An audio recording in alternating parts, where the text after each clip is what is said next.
Hello creative people, this is Catherine with the Motley Art, and I have Sketch 9 in the She's Crafty mini pad class.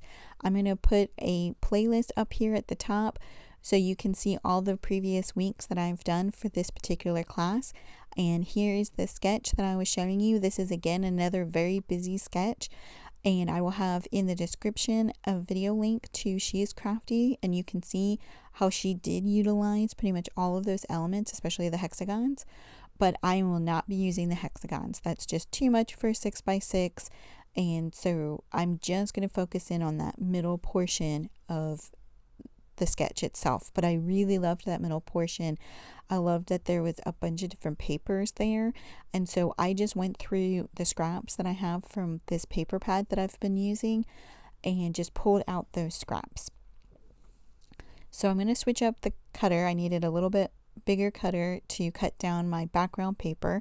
Now this background paper is actually the same one that I've been using for the last couple of sketches, but instead of having flowers on it, on the other side it had this really nice geometric pattern, and I really love the color, so I wanted to go ahead and use this one instead. So I'm going to go ahead and try to get the main block there at the back, and I start off by cutting this by a 4x4, and then I'm going to cut strips out of the other pieces that I chose.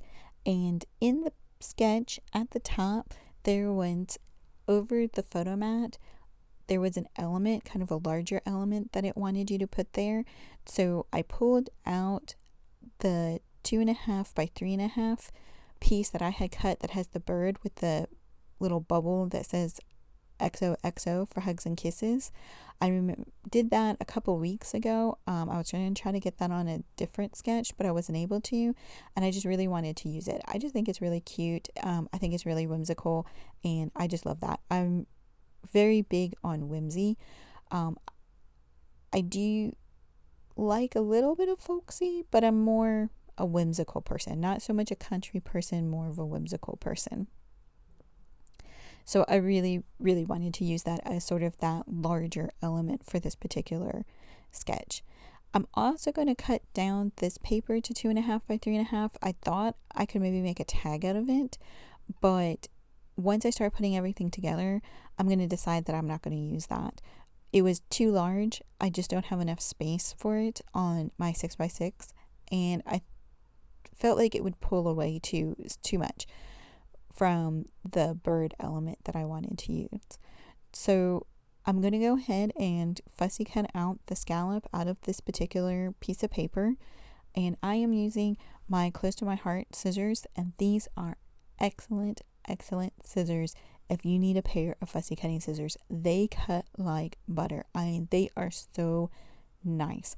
I've tried a bunch of different types of scissors that worked okay, but these are fabulous. They make it so easy to turn the paper to control what you're doing. I'm just saying, if you need a pair of really good fussy cutting scissors, you should look at Close to My Heart. Now, the pair that I got are the kind that also have the Teflon on them, so if you're cutting through anything sticky, they won't stay on your scissors. They'll just cut through that as well. They do have kind of a regular pair. I haven't used those yet, but I'm going to assume that they're pretty similar to this pair, except they just don't have the Teflon. In my description box, I do have a link to my Close to My Heart website if you want to go check that out. So I'm going to add that to the gray paper. I just love that combination. I think it looks very sweet. So I just love it. I don't know what else to say. Just love, love, love. Don't you just, it's so great when you're putting elements together and you're just like, yep, that's it. That's perfect. It makes you feel so good. You're like, I know what I'm doing. Yay. So that's kind of how I felt with that element. But then I realized that my square was not big enough.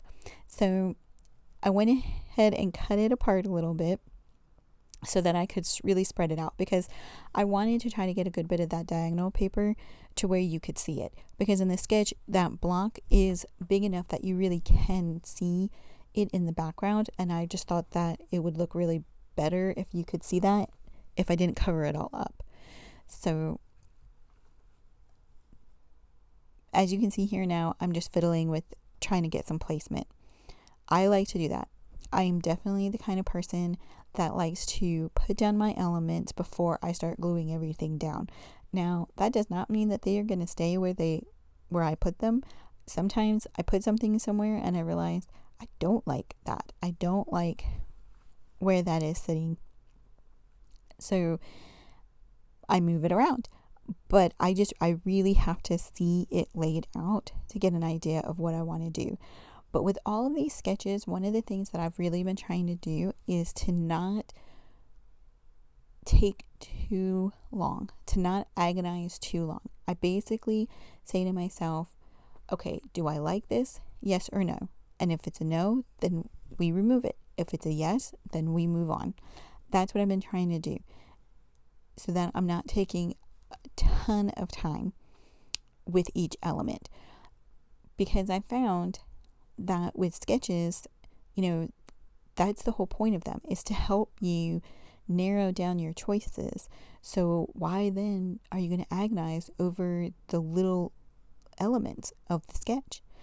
And the big thing is, if you put together a sketch and you decide you really don't like it, you can just do it differently the next time. You can try different papers. You can try different layouts. You can put things in different places.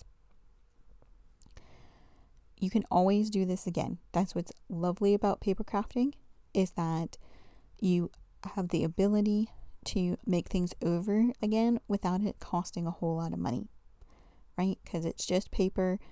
Paper doesn't cost that much. I mean, heck, I've had this paper sitting around for years, right? So I've paid for it a long time ago.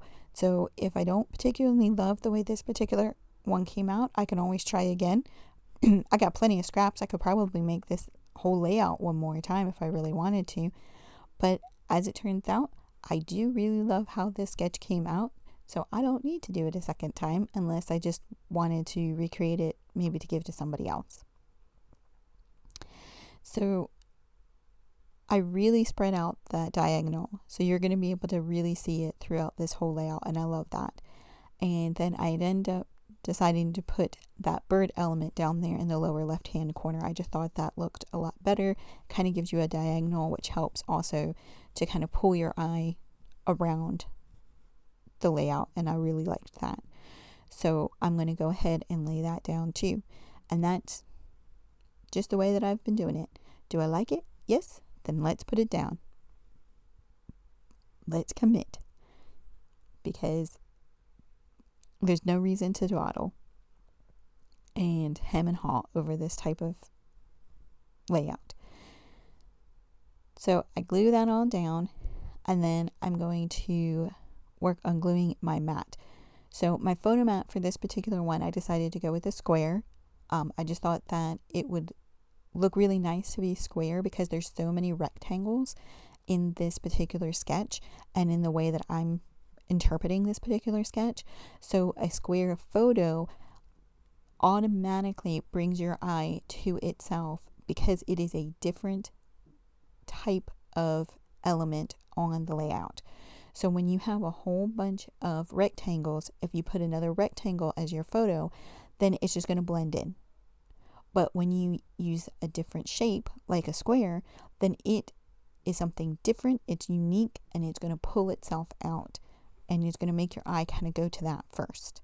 So that's why I decided to do the square. So that's also something to think about when you're doing your layouts, is what are your background elements? What geometrical shape are they?